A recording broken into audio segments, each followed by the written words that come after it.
Once upon a time, a man fell in love with his best friend, but he didn't feel the same way, and as a direct result, 152 years later, a Jamaican crab sang about how great aquatic life is. I swear sometimes reality is weirder than any fairy tale.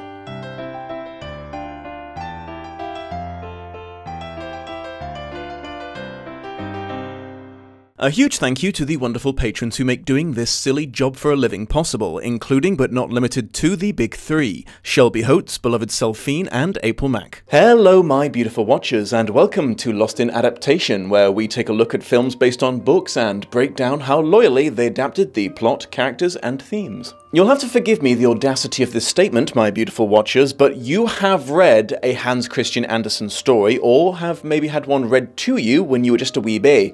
It's just inevitable. The fairy tales he created were so iconic, they became a straight-up integral part of Western society. Examples include, but are not limited to, The Ugly Duckling, The Princess and the Pea, The Little Match Girl, and The Emperor's New Clothes. Born and raised in Denmark in 1805, after a miserable-sounding childhood being abused in strict schools, Hans Christian Andersen successfully used his writing talent to improve his life and social climb in aristocratic circles, securing multiple rich and influential patrons.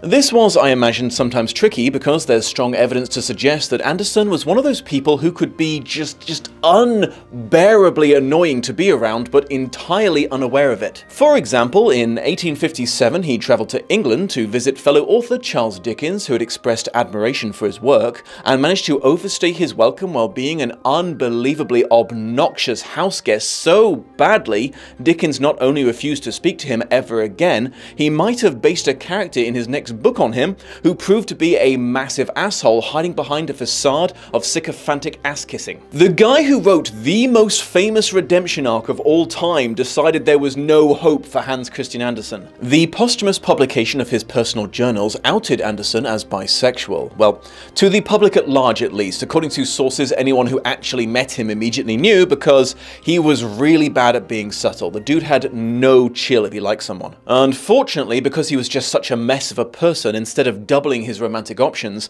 this just led to him developing massive, obsessive, relentless crushes on entirely unavailable or disinterested people of both sexes. One of the more prominent examples was a gentleman by the name of Edvard Collin, who apparently enjoyed Andersen's company as a friend, but didn't reciprocate his romantic feelings in the slightest. Why is this relevant? Well, because in 1837, shortly after Collin announced his engagement, Andersen wrote a short story about a little mermaid who got friend-zoned so hard she died. We'll come back to that.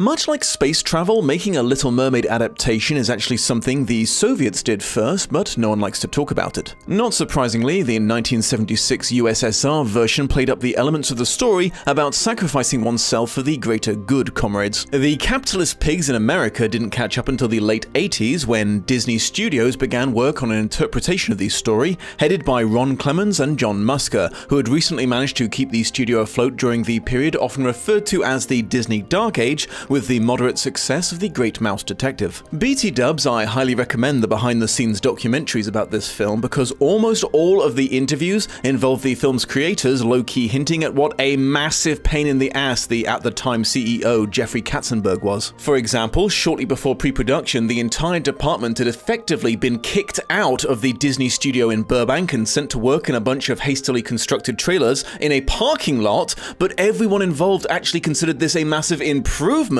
because it meant that they were slightly further away from Jeffrey Katzenberg. He would still occasionally drop in to complain that everything was taking too long and do things like demand they completely cut Ariel's Part of Your World song because, and I kid you not, he saw a child spill their popcorn during a test screening and decided that meant the scene was too dull. But despite his ministrations, the film eventually made it to screen in 1989 and starred, amongst others, Jodie Benson, Samuel E. Wright, Pat Carroll, Jason Martin, Buddy Hackett, Kenneth Mars, and oh hey, Star Trek's Renee Auberjonois.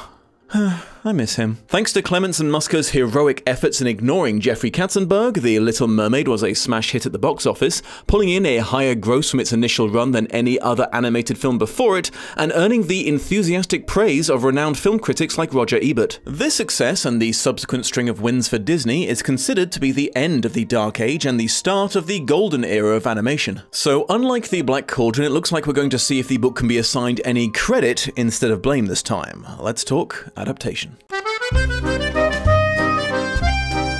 Okay, let's see. What do we got?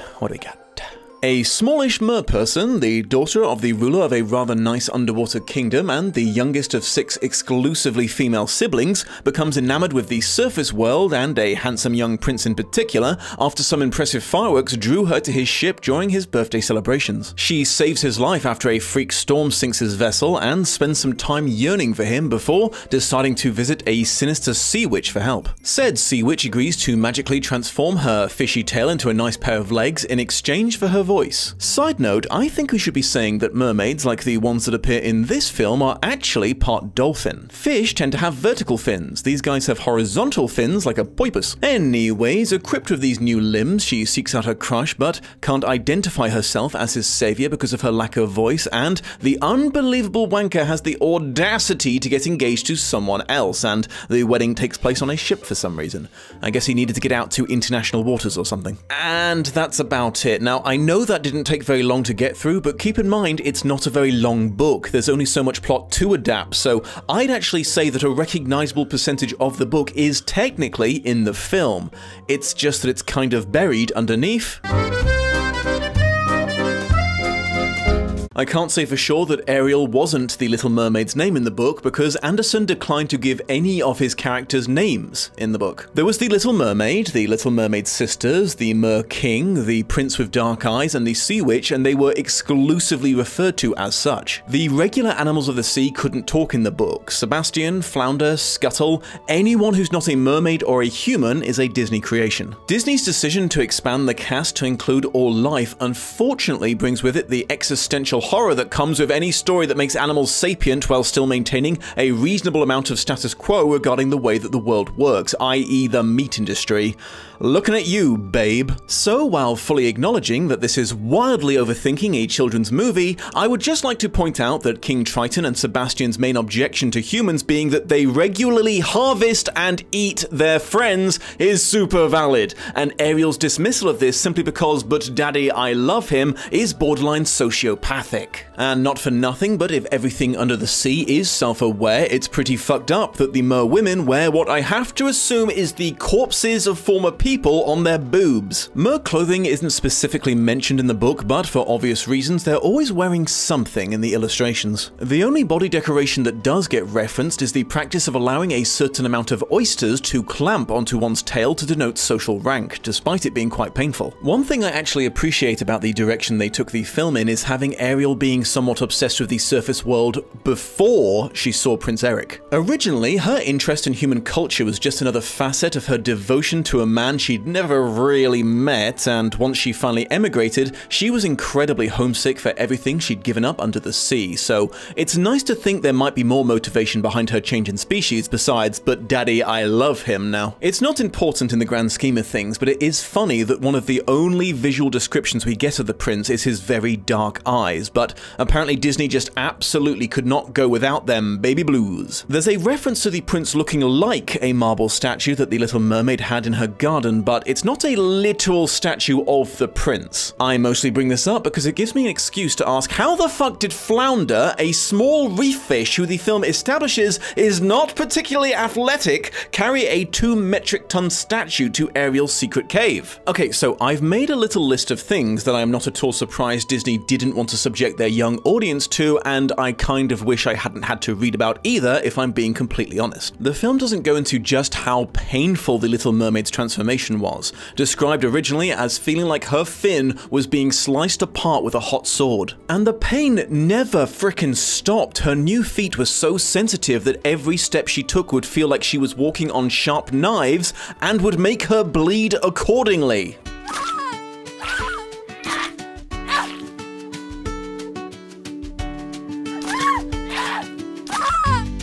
What's more, trading her voice for legs wasn't literal in the book. The sea witch didn't magically take it for herself. She cut out the Little Mermaid's tongue.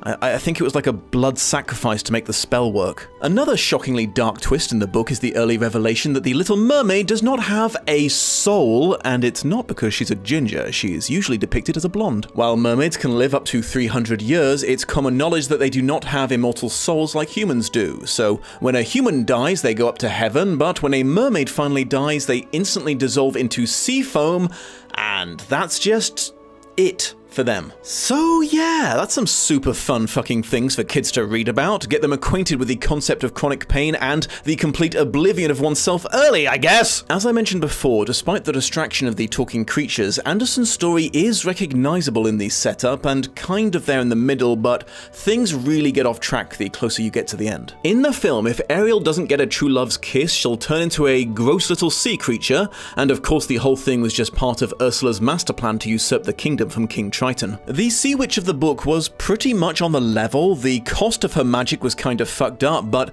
she stuck to her half of the devil's bargain. In this version, if the prince reciprocated TLM's love for him, she would not only get to live happily ever after with him, she would magically gain an immortal soul and therefore be entitled to an afterlife. Unfortunately, the consequences of the prince not falling in love with the Mer Princess was death.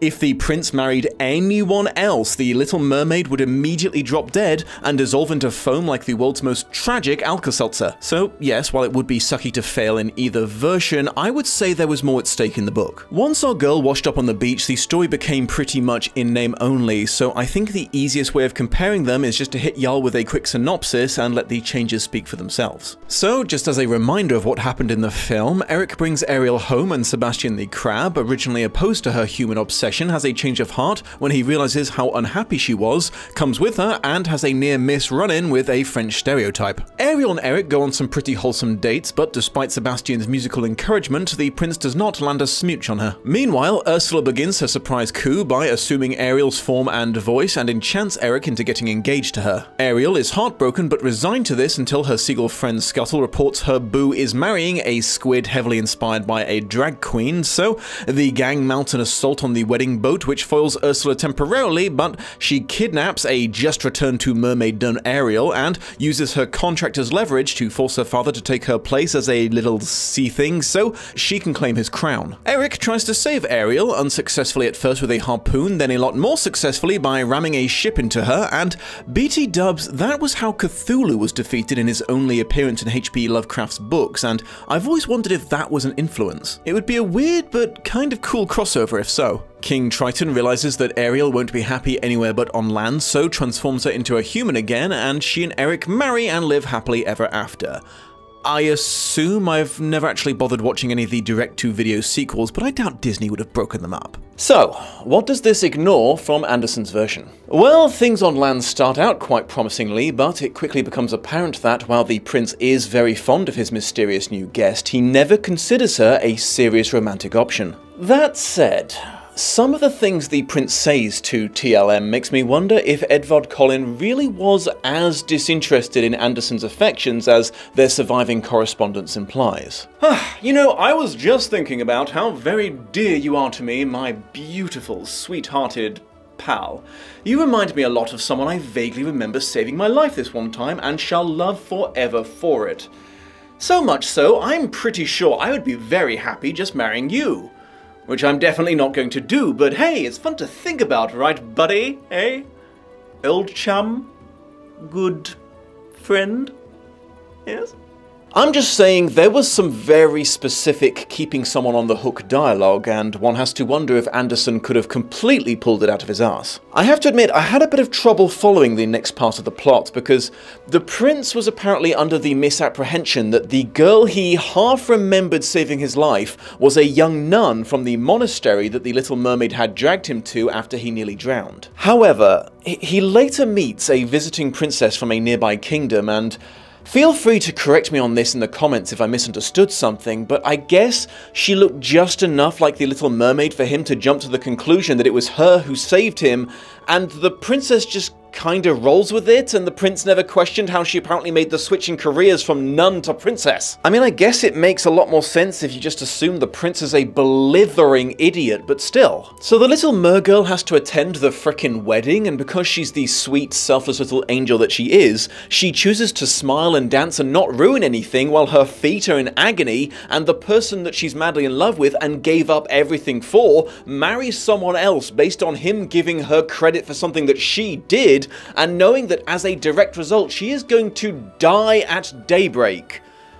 Damn, girl. Just before the sun comes up and kills her, her 5 sisters show up with shorn heads and tell her that they traded their hair to the Sea Witch in exchange for a get-out clause to be added to her death sentence. Namely, if she murders the prince with a special dagger, she can go back to being a mermaid instead of snuffing it. And she actually considers it for a few minutes. And I personally say good for her. I think a bit of light shanking is a perfectly reasonable response when someone strings you along so badly he literally dooms you. But she chooses not to, and jumps into the sea, feeling herself dissolve into foam. However, Andersen apparently decided to pull it back from being a complete tragedy at the very last moment. So, instead of dying, the Little Mermaid finds herself transformed into and surrounded by ethereal spirits of the air. And no, these guys were not mentioned even once in the book before this moment. They're a tad deus ex machina even for a fairy tale. They explain to her that she's been given this second chance because she was just such a gosh darn good person, and unlike mermaids, spirits of the air have a chance to earn an immortal soul through 300 years of doing good air-related deeds. Then there's some truly confusing fine print which I assume was supposed to encourage young readers to be better people? So in general, we're usually around for about 300 years or so, but there is a way to get time off your sentence. Our lives are a sentence? Yes, we yearn to die and go to heaven. Oh. Okay. We mostly spend our time invisibly flying into humans' houses and doing good deeds, and if there's a well-behaved child in there, a year gets cut off our sentence. But if there's a naughty child, we're contractually obligated to have a little cry about it, and for every tear we shed, it adds a day. Well, I guess the good news is if there's a good and bad child there, we're still probably going to come out ahead by at least 9 or 10 months. Young lady, please don't focus on the math. The end. Quick digression, I had a brief moment of panic while researching this because I originally read this story on Kindle, but I usually order like a nice copy of the book to pose with in the thumbnail, and in this edition, in the illustrated treasury of Hans Christian Andersen's fairy tales, there's no surprise happy ending with the air spirit. She just dies at the end. She's just dead. She fucking dies. So I spent a depressed couple of hours trying to figure out which ending was canonical, but I couldn't even find a source that acknowledged that there were multiple endings available. So that is definitely a drawback of the film of the same name becoming a cultural milestone. It's bloody hard to Google information about the book. So if you happen to know the answer, let me know in the comments, but at this point I've basically decided to assume that the marginally happier ending was Andersen's true intent because, well, I don't want to be sad. But yes, the main difference between the book and the film's conclusions is everything, but there's a few plot points I would like to highlight. The most obvious, the story was supposed to be a tragedy with, at best, a melancholy surprise ending that softened the blow, but now it's a happily ever after affair. From post hoc interviews, it sounds like this decision was made extremely early on in the writing process. And then realized when I got to the end that it was a very sad story where the mermaid dies at the end, but I came up with an idea of a way to make it end in a happier way, wrote up a 2-page treatment. And then when we reconvened 2 weeks later, I pitched The Little Mermaid. Okay, I know he probably didn't mean it this way, but he kind of made it sound like it was a big light bulb moment when he thought, wait, what if we changed it? The overall theme of the story is also wildly usurped by the addition of a villain that could be overcome to fix everything. Instead of the cast having to face the consequences of an unfortunate situation brought around by the Little Mermaid making a wild gamble and losing, and the prince's inability to see what was right in front of him, they just had to do a hit and run on a kaiju and voila, everything's great forever. Eric is made entirely blameless for falling for someone other than Ariel because he's clearly under a magic spell, which I personally think makes Ursula using Ariel's image and voice a tad redundant, but I guess his valet might have asked more questions if he'd stated his intention to shotgun marry a busty squid. And yes, she is a squid, not an octopus, count the legs. Another key theme in the book is the Little Mermaid's sense of loss, isolation, and loneliness that came with her leaving her family and home for a guy. A sentiment entirely lacking in the film, as it takes place over a much shorter period, so Ariel really didn't have a chance to miss her fam, and it looks like she can still hang out with them whenever she likes, as Eric's kingdom apparently adapted to the concept of merpeople immediately and with no consequences whatsoever. Final thoughts. So yeah, the Little Mermaid of the book is pretty commonly accepted to be an obvious author insert, which I personally think recontextualizes her absolute selflessness and pure-hearted perfection into something amusingly narcissistic, but you know, Andersen was going through a rough time, so I can cut him a little slack. Is this a good adaptation? Well, no, the Little Mermaid book was a lot more than just a story about a little mermaid. It's a tragedy, it's a cautionary tale, it's queer allegory, and most of all, it's a man working through his heartbreak through his art, turning his pain into something that would hopefully entertain children and inspire them to do better. The film was none of these things by design. Disney just wasn't interested in Andersen's motivation, meanings, or message. They just wanted a fun fairy tale, and the book provided an until then underutilized jumping off point. But one thing it was ludicrously successful, so it's mildly embarrassing to try to finger wag and say it should have been more like the book when it's still considered one of the most pivotal Disney movies of all time. I'm sure Clements and Musker would have given a polite thumbs up to my feedback from atop the massive pile of money that the film brought in. So I guess I could recommend the book to someone who's a big fan of the film, but not because they'd super enjoy it, more in a you'd get a big kick out of seeing what a dark origin story your favorite Disney princess had kind of way. And it's the same sort of misdirection regarding recommending the film to a fan of the book. If there was someone out there who'd somehow done it that way round, they probably wouldn't enjoy the film because it reminded them of Hans Christian Andersen, but just because it's a good fucking film. Thankfully, both versions of the story get to enjoy their own legacy. In 1913, a statue of Andersen's Mermaid was built on a rock in Copenhagen's harbour, where it remains a popular tourist attraction to this day. Disney, of course, cashed in on the film's success with multiple sequels, a 3-season TV series, and a live-action remake. Additionally, 24 years later, the formula of take a Hans Christian Andersen story and shamelessly Disneyfy the hell out of it equals profit would prove to be just as valid as it was back in the 80s when Andersen's The Snow Queen became the loose inspiration for Frozen. So all in all, I think the lessons to take away from this one are pretty clear. Don't encourage children to be naughty or they'll extend the life sentences of air spirits. Good films will always be forgiven for being bad adaptations, and if you ever worry that you're a bit of a bisexual disaster, remember that being a bisexual disaster can inadvertently save an animation studio from liquidation over a century after your death, so keep it up, you're basically a hero.